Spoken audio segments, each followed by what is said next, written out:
जीव विज्ञान topic number 1। जीव विज्ञान और इसका विस्तृत रूप। इस टॉपिक के तहत हम डिस्कस करेंगे विज्ञान, विज्ञान की शाखा और उनकी उपशाखा। नंबर 1 शाखा है तुलनात्मक आकार की। इसमें दोस्तों जिसमें हम प्राणियों के आकार और रचना का तुलनात्मक अध्ययन करें, ये काम होता है तुलनात्मक आकारिकी का। ओके, यही तुलनात्मक आकारिकी कहलाता है, जिसमें हम प्राणियों के आकार और रचना का अध्ययन करें, तुलनात्मक अध्ययन करें, तुलनात्मक आकारिकी कहलाता है। और इसके तहत कई भाग में उपशाखाएं बटी हुई हैं। ये 4 हैं। पहला कार्यात्मक शरीर, दूसरा उत्की। कार्यात्मक शरीर किसे कहते हैं? आकारिकी की वे शाखा जिसमें ये शाखा नहीं, आकारिकी की वे उपशाखा। ओके, जिसमें जंतु की रचना हम नग्न आंखों से देख सकें और उनकी कार्यविधि और रचना के मध्य संबंध को अनुमान लगा सकें। मीन्स जिनको आप नग्न आंखों से देख सकते हैं, उनकी कार्यविधि रचना बिल्कुल आप सामने बिल्कुल इमेजिन कर सकते हैं बिना किसी यंत्र के। यही आपका कार्यात्मक शरीर होता है। मीन्स प्यारे मित्रों, आकारिकी की जो पहली शाखा है वो है कार्यात्मक शरीर। आप समझ गए होंगे कि जिन जंतुओं की रचना हम सीधे अपनी आंखों से नग्न आंखों से देख लें और उनकी कार्य करने की क्षमता और रचना के बीच हम संबंध ऑटोमेटिक स्थापित कर लें, तो वो सिंपल कार्यात्मक शरीर है, जो कि आपका आकार की शाखा का पहली उपशाखा है। नेक्स्ट देखिए बा उत्की। ये वह उपशाखा है जिसमें प्राणियों के किसी भाग की बनावट देखने के लिए आपको सूक्ष्मदर्शी की सहायता लेनी पड़ती है। मीन्स जब आपने सूक्ष्मदर्शी की सहायता ली तो ऊत की, और जब नग्न आंखों से देखा तो कार्यात्मक शरीर। नंबर 7 कोशिका विज्ञान। इस उपशाखा में कोशिका संरचना और काम कार्यकी का जो विस्तार है वो बहुत अच्छा विस्तार के माध्यम से ज्ञान प्राप्त करते हैं। इस उपशाखा में कोशिका संरचना उसके काम करने की टेक्निक का आपको जानकारी मिलता है। किसके तहत? कोशिका विज्ञान का। ओके, नेक्स्ट है भ्रूण की।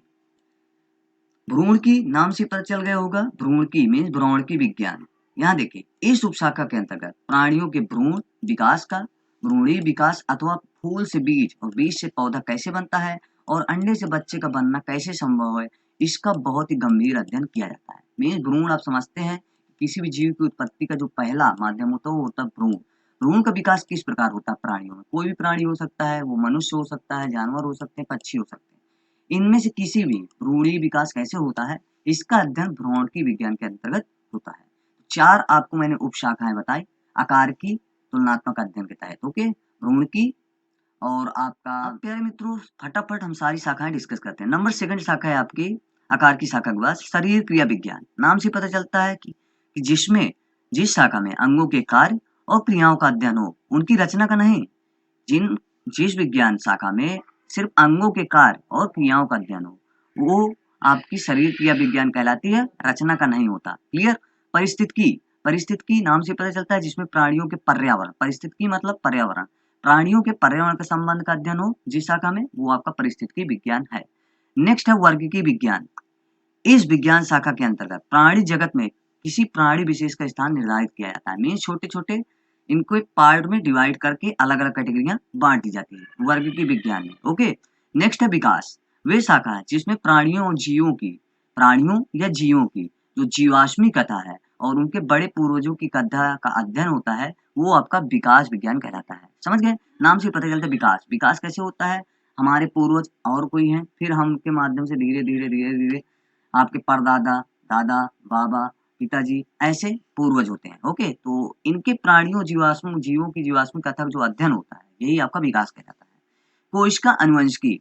इस विज्ञान के अंतर्गत पीढ़ी दर पीढ़ी जाति विशेष के गुणों को अवतरण की विधि के माध्यम से अध्ययन किया जाता है।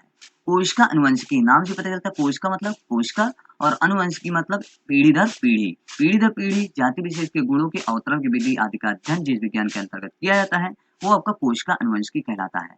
नेक्स्ट देखिए, नेक्स्ट है आपका आणविक जीव रसायन या जीव विज्ञान।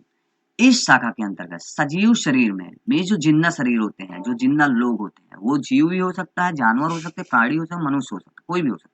सजीव शरीर में भाग लेने वाले रासायनिक पदार्थों और प्रतिक्रियाओं का अध्ययन करके उनके सूक्ष्मतम कणों का अध्ययन करता है। आणविक जीव रसायन नाम से पता चलता है, इस शाखा के अंतर्गत सजीव शरीर में आणविक मतलब रसायन, भाग लेने वाले रासायनिक पदार्थ और प्रतिक्रियाओं का अध्ययन करके सूक्ष्म कणों का अध्ययन होता है।